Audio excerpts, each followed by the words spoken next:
Yeah, well, there are so many factors, but I want to look at the entire picture and reiterate the importance of the conversation that you're raising, because a missing link in our consciousness as Black people in the Western Hemisphere is that many times Africa and also the Caribbean has been excluded from the conversation. And there are so many movements, leaders, episodes of African history, and events that take place on the African continent and also that take place in the Caribbean that are a bridge or a link to missing consciousness in Black America. The Tuskegee experiment has been a major talking point. I will say that in 1993, when I went to Los Angeles, I got a tape from the minister, and we'll come back to that trip, of course. But I remember listening to a tape of the minister, the Honorable Minister Louis Farrakhan, in 1993, which he did in the 1980s, where he was talking about the Tuskegee experiment, where 100 Black men were deliberately infected with syphilis by the United States Health Department and the Center for Disease Control, and they were denied treatment for 40 years from 1952 to 1972. At that time, there were still many people who considered that to be a conspiracy theory. And then it wasn't until 1997, 3 years after I heard the minister speak on it, but over a decade after the minister spoke on it, that then President Bill Clinton offered a presidential apology to those 100 Black men who were deliberately infected with syphilis. Unfortunately, there were only 4 survivors at the time.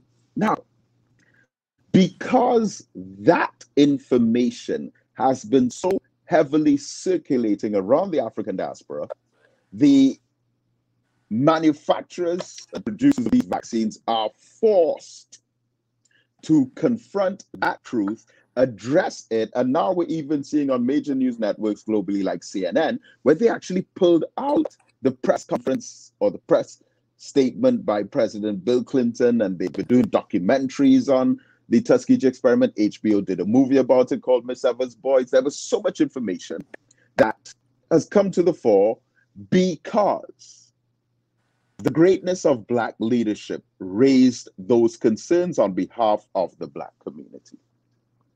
But here I'm making a point about information from Africa being the missing link to connect the consciousness, as our brother Abdul Halim would say, connecting the dots.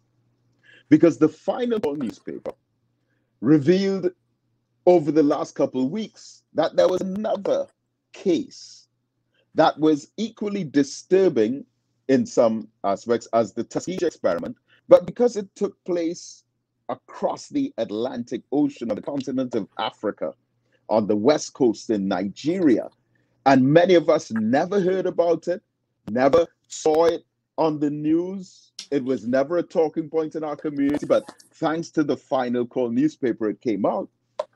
And that is that in 1996, the same main company, Pfizer, who are responsible for producing these COVID-19 vaccines, carried out an experiment in the northern state of Kano in Nigeria, which has now been known as the Kano experiment, where 200 African children were involved. And after the experiment, they suffered deafness, muteness, brain damage, and 11 of them even died. And the thing about it is that Pfizer hired a brilliant African doctor by the name of Dr. Abdul Hamid Issa Dutse. And Dr. Dutse was used as the face for the Kano experiment, but yet still, of course, the entire project was being led by Pfizer's offices in the United States. And this act was so dreadfully wretched that the state of Kano in Nigeria sued Pfizer, the same company that is producing the COVID-19 vaccines. The state of Kano in Nigeria sued Pfizer for $2.75 billion. And the government of the Republic of Nigeria as a country sued Pfizer, the same company that's doing the COVID-19 vaccines, for $8 billion US dollars.